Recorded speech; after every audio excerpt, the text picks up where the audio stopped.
Good evening. I'm John Bailey. This is People to be Heard, the program where people who have something to say have their say. And tonight, you've got Dan Welsh, Program Director for Westchester Power. Welcome to the program, Mr. Welsh. Thank you very much. Pleasure Great to to have be you here. on. Thanks. Yeah.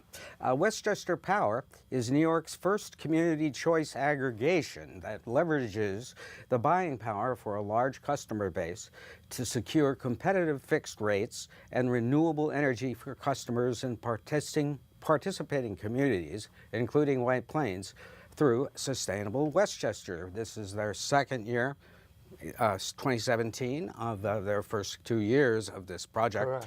And People to be Heard interviewed CEO Mike Gordon, shown here, last June, Right. and on the first year of this program. And Mr. Welsh is here to update us on the effort to consolidate energy buying by 20 cities and towns in Westchester County and the fixing of a new green energy and not so green energy rates for April 2018. First of all, how will the new fixed rates be set that is in process now? Could you explain that? Yeah, so as you say, our contracts will be up in 2018 in the Con Ed territory. Yes, we have right. a 3-year contract in the NYSEG territory, Right. which is a much smaller piece of our total load. Those contracts, you just called them fixed rate contracts. Yeah. They may well be, but they don't have to be. So the criteria and the goals for those contracts, they're yet to be set. It could be. This is going to be a dialogue that goes on with the participating towns, with the new towns that may want to opt into the program. So far you have 20, right? We have 20 towns, that's Yeah, right. yeah. And 4 of those are in the NYSEG territory, the rest in Con Ed territory. And Constellation territory now, since Con Ed Solutions has been right. purchased. Right. That's right. And at any rate, what has to be taken into account? Because it's usually the highest demand rate of the last year. Well, That is the that's what benchmark. is one of the big determining factors for the overall market price rate. That's the capacity cap portion of your bill. And I think Mike had explained this, and he's really the big brain behind a lot of this energy industry stuff. But yeah, that accounts for a good piece of your bill. And as you said, last year's peak was quite high, and that does have an impact on the I think total it was an price. all-time record. Right. So the potential is there to have some beneficial effects on that if we can bring that peak down. One of the very sort of simple ways to do that is just basically ask people to do it. Yes. So this coming season, we do intend to give that a shot. That's basically a matter of letting people know. It's educating people about this mechanism, this part of their cost structure, and perhaps creating some events or some incentives for doing that. Not using any electricity, of course. Yeah.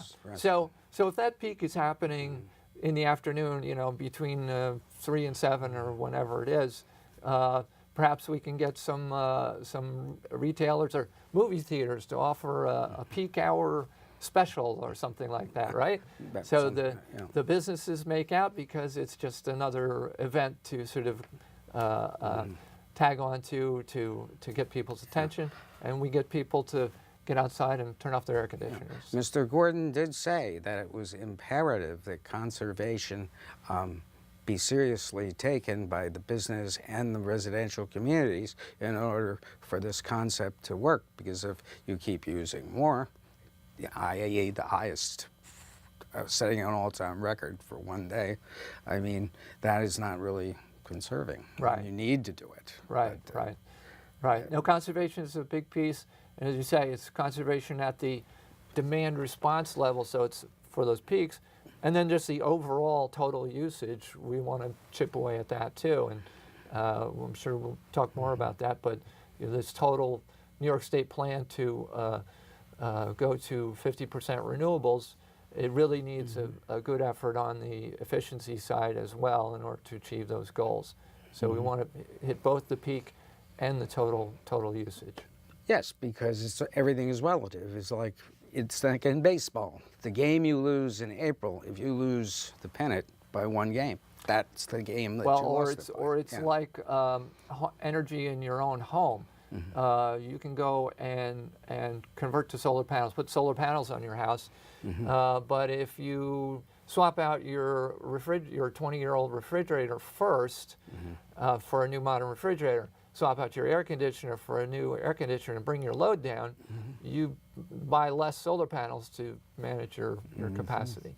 Interesting. Now, what will Constellation continue to be the provider for White Plains and the other 19 cities?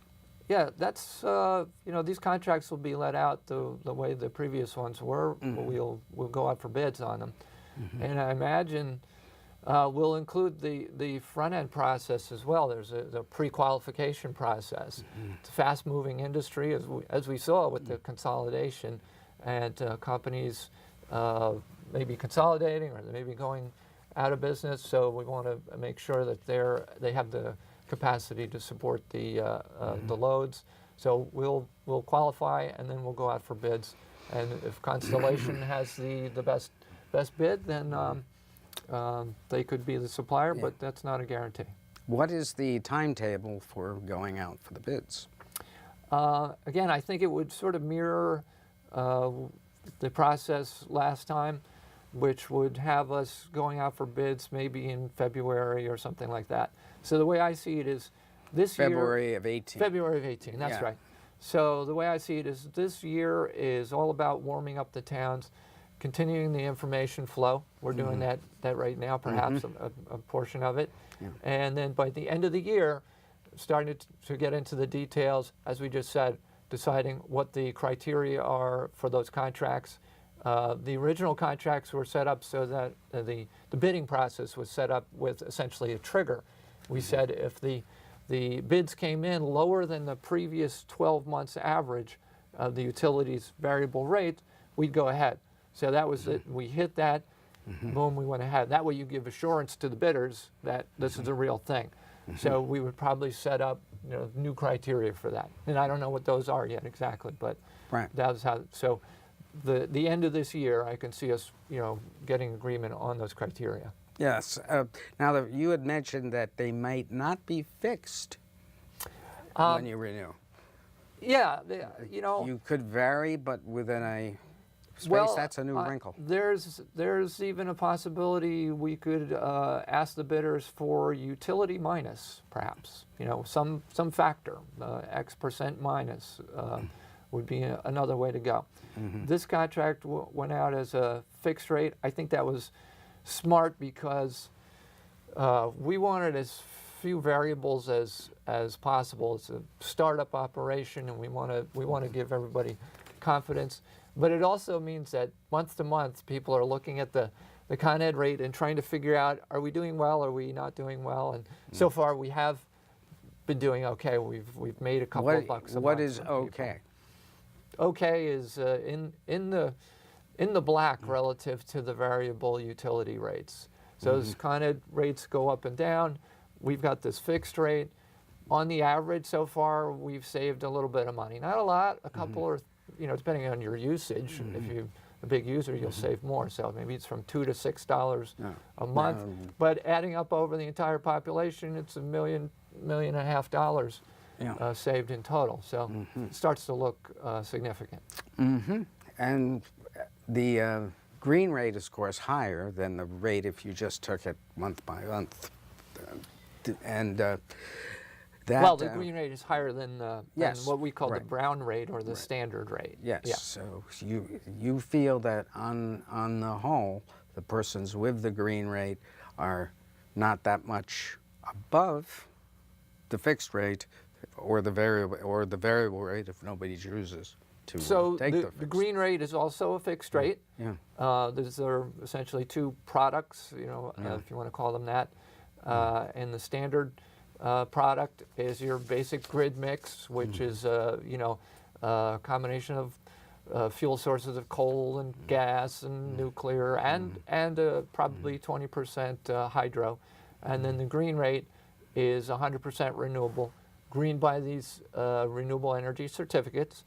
And there is a price difference of 0.3 cents a kilowatt hour, which for the average person, again, amounts to a few dollars a month on the entire bill. Now, when we talked in March, you had reached out to me. You told me you are lining up solar power site developers for the cities to choose from to set up solar panel fields on city and town properties. When will these providers be introduced to the cities? You said that might be happening when? Right.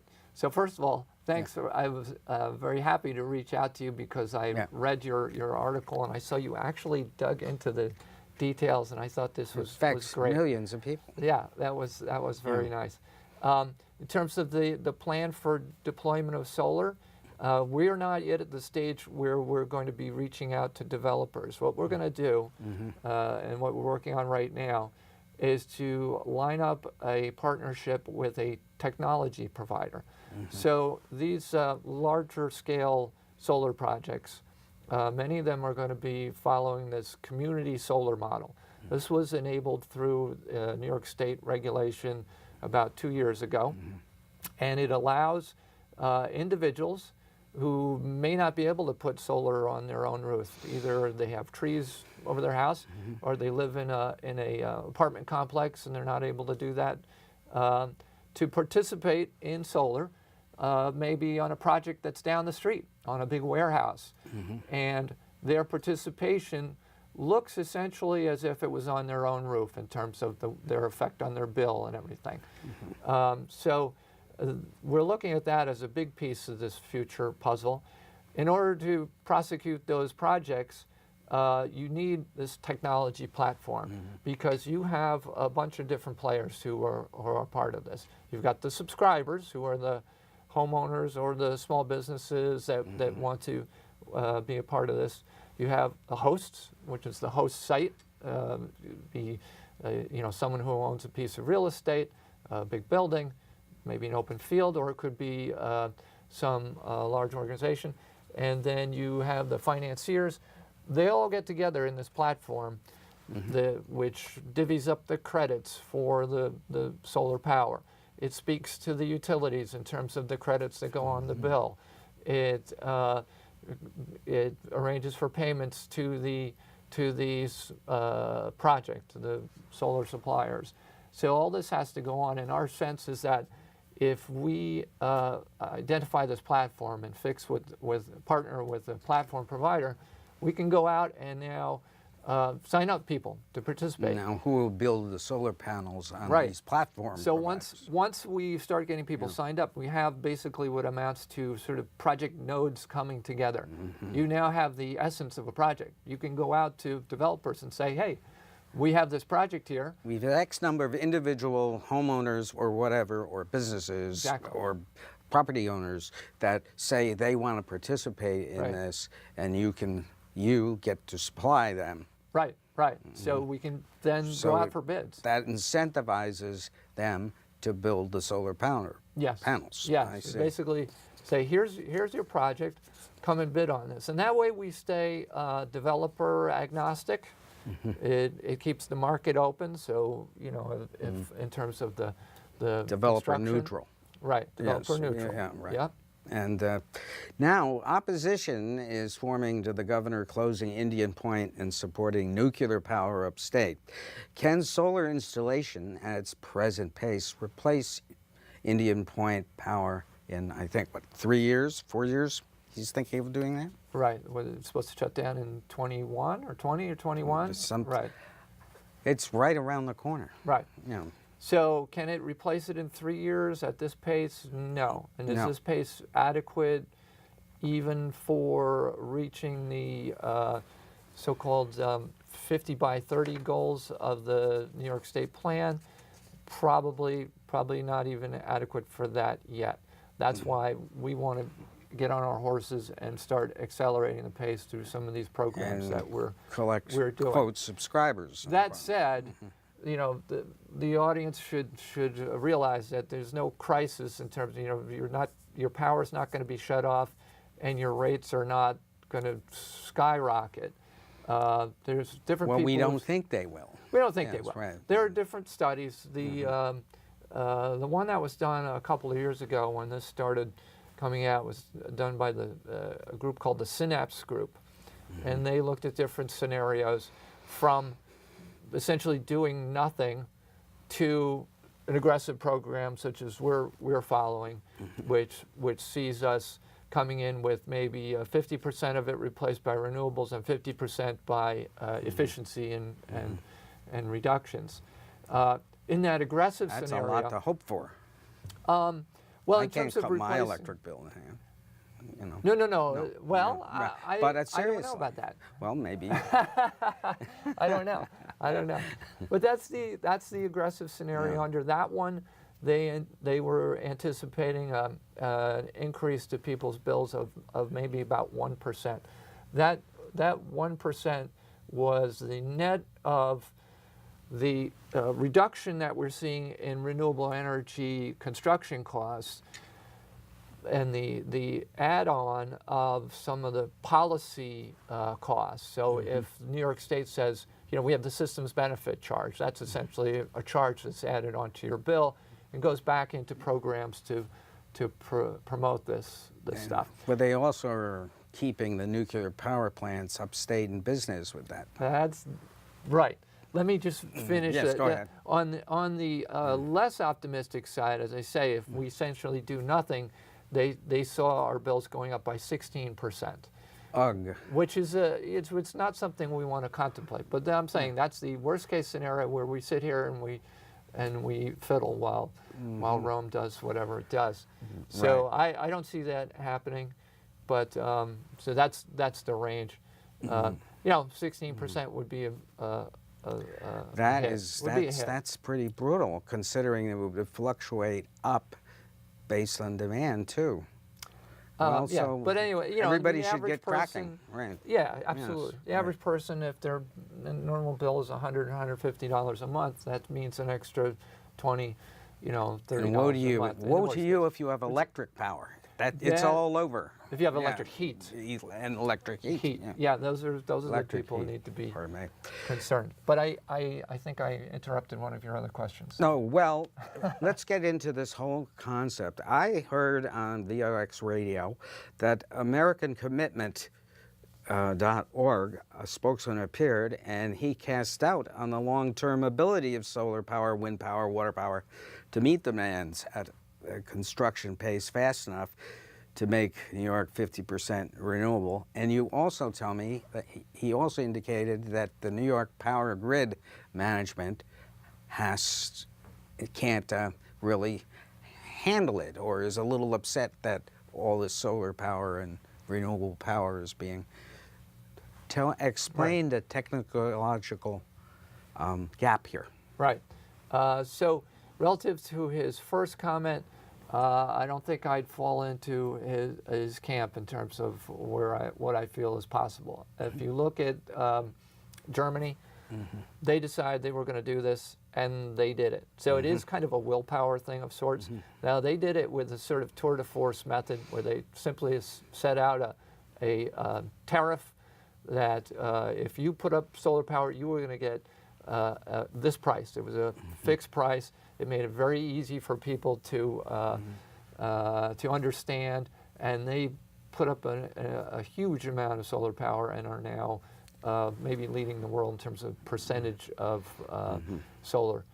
We're not approaching it that way. Ours is more of a blended market approach kind of thing, but it can be done.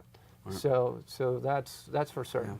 In terms of the challenge to the grid, that's a real thing. Renewables have different characteristics from standard centralized power plant supply, which you know, at base load just is relatively continuous. What does the grid have to do to be able to accept these sources? So there are bottlenecks. You know, if you think of it as pipelines or something. You know, you can only move so much power through certain areas. Right now, you know, if it's being transferred from upstate hydro, those pipelines have such, you know, a certain capacity. If we're now saying we're going to generate, you know, in a distributed fashion all over the county and or next door in the Catskills and wind, now the location and the sources of this power is changing.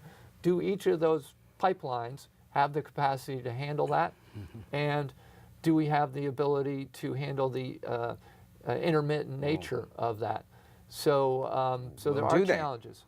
And there's a huge investment which is required and which is in the works. Yeah, So, in the works. Con Ed has, in fact, I gave a presentation a couple of weeks ago at Greenberg Nature Center, and as next to me was Con Ed's, they call him the general manager of the grid of the future, or the grid, there's some term like that. In other words, they have identified this as a business unit of strategic importance. There's huge amounts of money that's going into it for this purpose, to accommodate the way they see the development. So the money is there.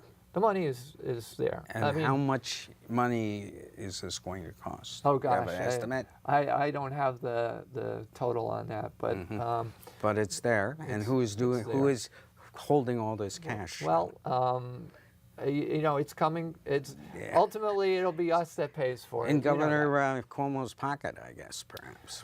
Well, no, Is it deep pockets? No.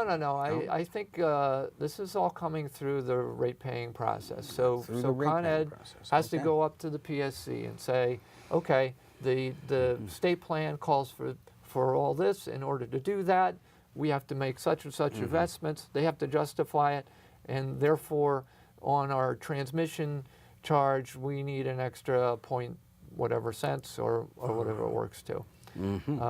Now, some of that, you know, the grid is old, and some of that is there anyway. And so, what is the add-on? I don't know. I'm not a master of all those numbers, But the grid, unlike what was said on the radio, is positive about this.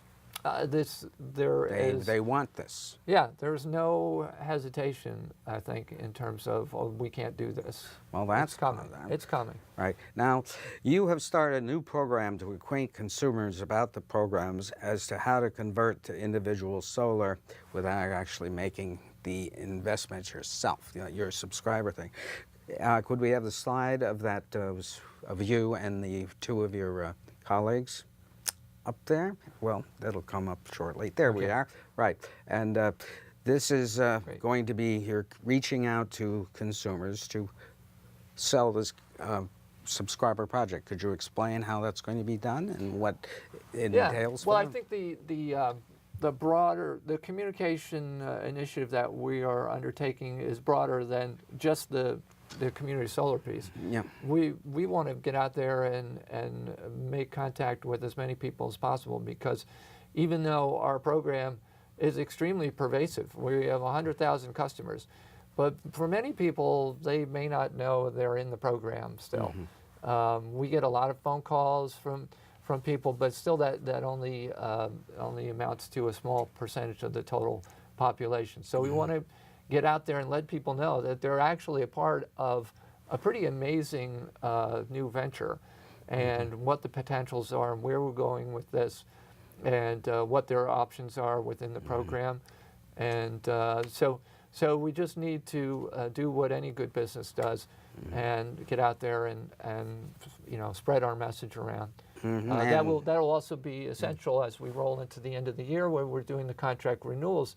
It's very important that the local leadership knows that their residents are aware of the program and have a chance to comment on it. Will you be providing any statistics to customers who are enrolled in the green energy program as to, you know, what they would have paid, what they didn't pay? Are you going to make a sort of an annual report of how it helped us? Sure, and we're providing that kind of information all the time. We have on the westchesterpower.org website, we try to maintain an update on where the rates are going, and we have the obligatory graphs comparing the two. So that information is out there, and we keep that updated. And certainly as part of this campaign, we want to increase the level of understanding of where we stand there. How much renewable energy is supplied to the power grid now, and how do you see the pace of that growing? How much more does it have to grow? I think it's something in the range of 20 to 25%. Most of that is, of course, hydro. That's still classified as renewable. So maybe the hydropower is probably pushing 20%, and solar, I'm not quite sure, but it's low. It's like 4% or something like that. So that needs to grow. It definitely needs to grow if we're going to hit that 50% mark. And the numbers are big. The amount of kilowatt hours that go through our program on an annualized basis, something like 800 million. I mean, the numbers get so big that it's hard to sort of conceive of. It's hard to get your mind around those numbers. Yeah. But so we have a lot of work to do, and we are entirely committed to this vision, and we're going to see it happen. Do you see? You have been heard. Dan Welsh, the program coordinator for Westchester Power, aka Sustainable Westchester. Is there anything further you would like the customers to know? 20 seconds. Yeah, as I said, I think we really want to convey the vision of this thing. We're here, and the operation is up and running. That's amazing in itself, but we can go 100% renewable, and that's where we're going. And we want everybody to share in that excitement. Well, thank you very much for being with us. John Bailey, good night for People to be Heard.